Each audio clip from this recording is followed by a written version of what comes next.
good teachers who do a lot of project-based activities with their kids really don't just open up the world to let the kids do anything. There's sort of a hidden structure, and the kinds of tools you put out for kids to work with actually sort of guide the way they are able to inquire and build and communicate their ideas. What we imagine for the future is sort of a workspace or desktop where teachers can just choose all the different tools they want, drop them into place, go to work, and the software takes care of all of the integrations. The kinds of tools we're looking at and developing are ones that allow you to create learning environments, do your own publishing, build things that are in fact are useful not only at the moment, but can potentially be useful to the colleagues in your district and beyond. Peter? Hi. Hi. Listen, I am totally stumped. I have this great unit on growth and nature, but I'm having a heck of a time really driving the point home. What are you looking for exactly? Well, I've got some great observation experiments, and I've got some great background material on cell growth, but... You're just not sure how to open the lesson. Yes, that's it. That's exactly it. That's my problem. You're in luck. I came across some really good time-lapse stuff last week. Worked great with my kids. Here, I'll send you a Cyberlink. They've got a whole series of shots like, well, like this one. Just browse through. You can choose the ones you like. This is perfect. Thank you so much, Peter. Listen, I'll see you next week at the district meeting. I'll be there. See ya.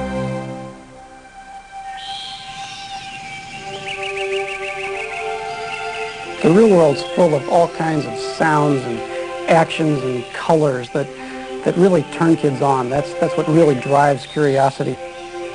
If in the future we had really powerful mobile devices that would help kids collect those images and sounds and work with them, we'd have a kind of opportunity for learning that we've never had before. The real power of these technologies is that kids would have the opportunity to connect to other sources of information, to ask questions, to compare and contrast, to analyze right there at the moment of discovery.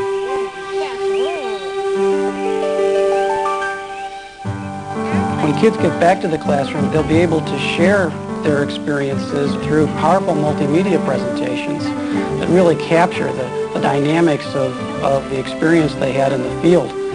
They can get their ideas together on their own personal desktops, but then distribute their work anywhere in the school or even to remote locations.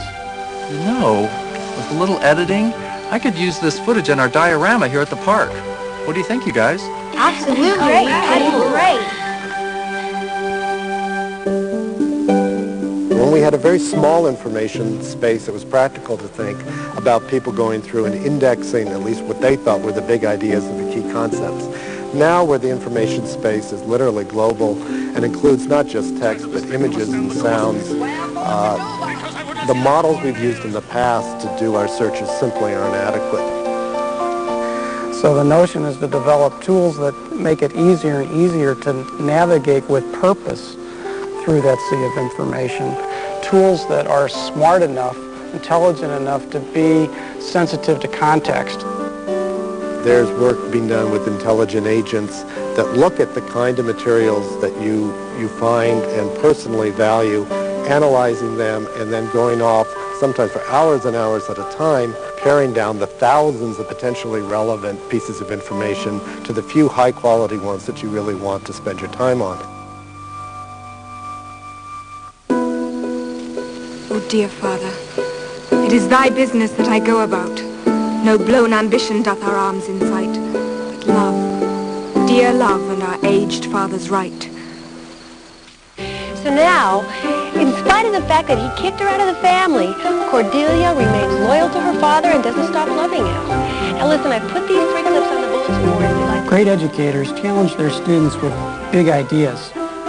Ideas that have to be thought about and researched over long periods of time. Real advantage to anywhere, anytime computing, the way we're thinking about it, is that no matter where students were, they'd be able to get back to their own personal desktop and continue working on that project, on that big idea.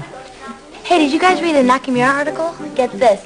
He says that maybe Shakespeare didn't even write this play. Scandalous. Yeah, rumor has it it was Sir Francis Bacon. See, look, narrowed it down to 8. And that first one looks a little steep. I'll take that one. And I'll take that second one. And you can do the other 6. Yeah, nice try, guys. The tools that we imagine for the future are really based on the technologies that we have today. Our responsibility is to make sure that every kid in every kind of school has access to these kinds of tools, not just to enable them to find more data, but to gain real knowledge and to learn how to solve real-world problems.